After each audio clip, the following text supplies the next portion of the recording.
sou professora de Geografia e nós iremos começar mais uma aula para o 8º ano. Então, crianças, vamos para mais uma aula da nossa Geografia, certo? A nossa aula de hoje está no capítulo 2, Estados Unidos, Potência e Dominação. E aí está dividido no tópico a construção do Império Estadunidense. Vamos lá? Certo, crianças, a construção do Império Estadunidense. Então, vamos lá. A gente vai entender o processo de colonização dos Estados Unidos e o processo da criação, tá? Então, olha só.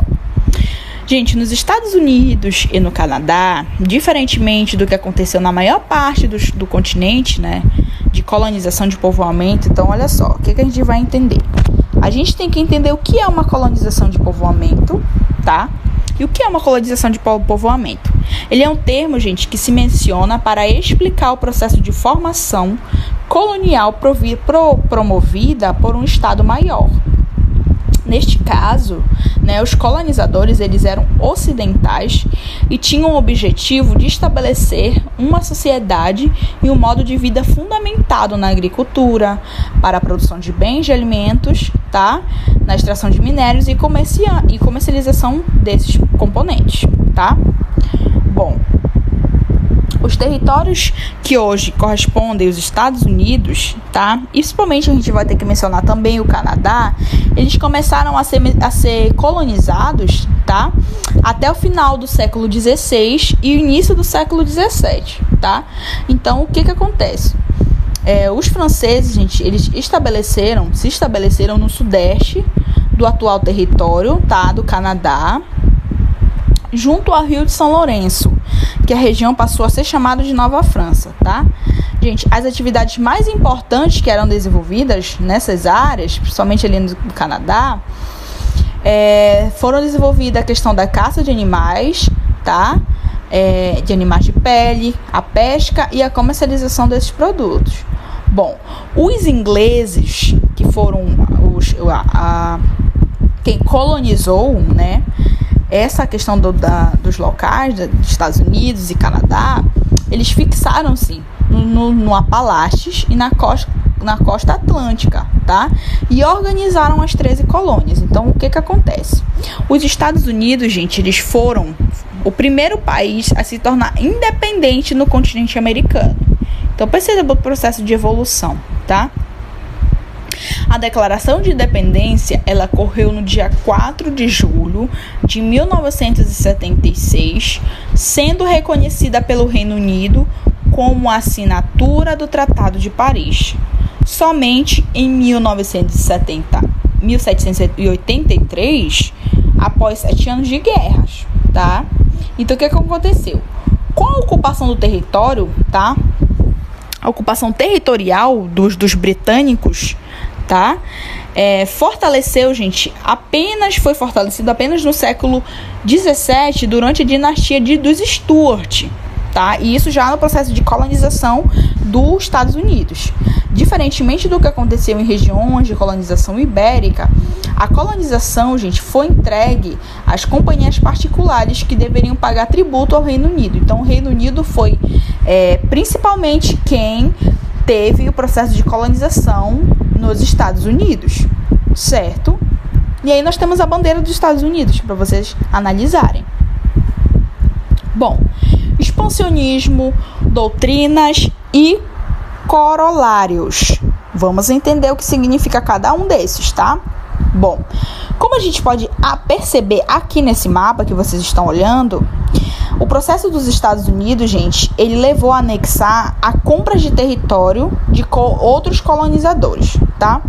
A expansão das fronteiras, gente, significou também a conquista do território e até o extermínio de muitos grupos indígenas. Tudo bem? Em 1967, os Estados Unidos eles compraram o Alasca, que até então pertencia à Rússia, certo? E teve um valor altíssimo naquela época. Então, hoje o Alasca, ele é uma região muito explorada economicamente falando, certo? Pois seu território ele é muito rico em petróleo. E ele é uma área de pesquisa, certo? E no ano de 1898, o Havaí ele foi invadido pelos Estados Unidos e se transformou em um estado desse país, tá? Ou seja, o Havaí se tornou um estado dos Estados Unidos. E se mantém até hoje. Então, perceba aí nessa imagem. Perceba aí, na cor amarela tem a Louisiana, que foi comprada da França no ano de 1803. E aí, na cor rosa, nós temos o Oregon, que foi cedido pela Inglaterra no ano de 1846. Na cor verde escura, nós temos a Califórnia e o Novo México, que foram cedidos pelo México no ano de 1848. Nós temos na cor laranja o Texas, tá? Que foi anexado no ano de 1945. E aí, gente, na cor roxa, nós temos a questão aí do próprio da questão dos Estados Unidos. Então, nessa cor roxa foi adquirido pelo Tratado de Versalhes no ano de 1783. E na cor verde, e aí tem as 13 colônias, que foi a imagem anteriormente que vocês visualizaram. E aí, nesse tom mais um avermelhado, né, tem a Flórida, comprada da Espanha no ano de 1819, tá? Então, o que aconteceu? O expansionismo, gente, o que é o expansionismo? O expansionismo interno, ele só aconteceu, gente, no século XIX. E o processo de povoamento do Oeste, gente, tiveram por fundamento as ideias conhecidas como uma ideia chamada Destino de Manifesto, tá? No qual tinha o desejo de expansionar, tá? E justificar a ocupação territorial. E o destino do manifesto, gente, ele deu origem a duas concepções que a gente vai falar agora, mas a gente vai ver melhor depois. A doutrina Monroe, tá? Que a doutrina Monroe, gente, ela foi proferida pelo presidente James Monroe no dia 2 de dezembro do ano de 1823, tá? E aí a gente vai falar de outras doutrinas daqui a pouco, certo?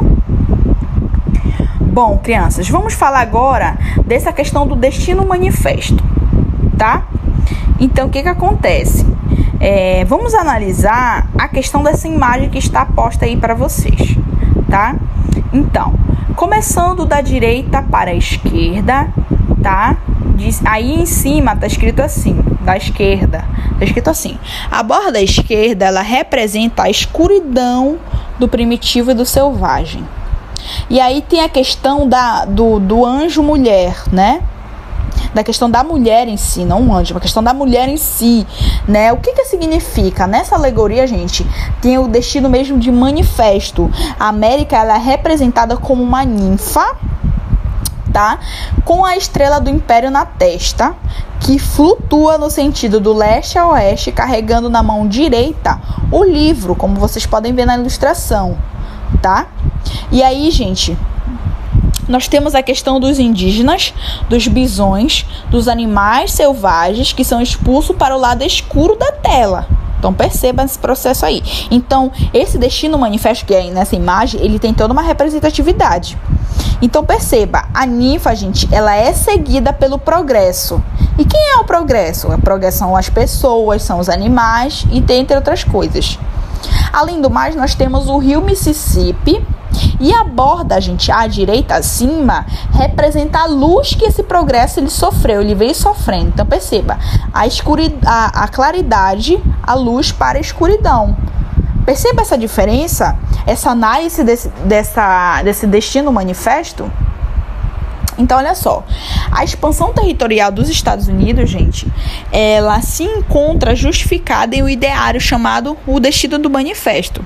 E aí, gente, de acordo com esse destino, que foi no ano de 1845, o povo estadunidense ele foi escolhido pela província divina para ocupar uma enorme área entre os oceanos Atlântico e Pacífico, que seriam as fronteiras naturais de seu território. Gente, as 7 décadas seguintes à independência, elas registraram um poderoso movimento de incorporação dos Estados Unidos de territórios britânicos, franceses, espanhóis e mexicanos, tá? Estendendo a questão do jovem da República do Golfo do México ao sul e ao Pacífico ao oeste. Então perceba essa questão da expansão do destino do manifesto. E aí a gente vai entender agora o que seria o corolário Roosevelt, tá? E o que acontece? Nesse, gente, que foi anunciado no ano de 1904, retomou esse corolário, gente. Ele retomou e ampliou a doutrina Monroe, tá? E aí, olha só, na questão, né, dessa doutrina Monroe, a gente vai entender o quê, tá? Nessa doutrina Monroe, gente, ela foi criada pelo presidente James Monroe, como já falei. Com seu pronunciamento, gente, James, ele deixou claro que o continente, ele não devia aceitar nenhum tipo de intromissão europeia sobre quaisquer aspectos, tá? Isto é, América sobre os americanos, tá? Nessa doutrina, a ideologia, gente, estava baseada em 3 princípios básicos: a impossibilidade da criação de novas colônias ao longo do continente, a intolerância à interferência de nações europeias em questões internas e a não participação norte-americana em conflitos envolvendo países. E aí a gente vai entender agora esse corolário, tá? Então ele foi ampliado pela doutrina Monroe no ano de 1823, certo? Que foi a criação da doutrina Monroe.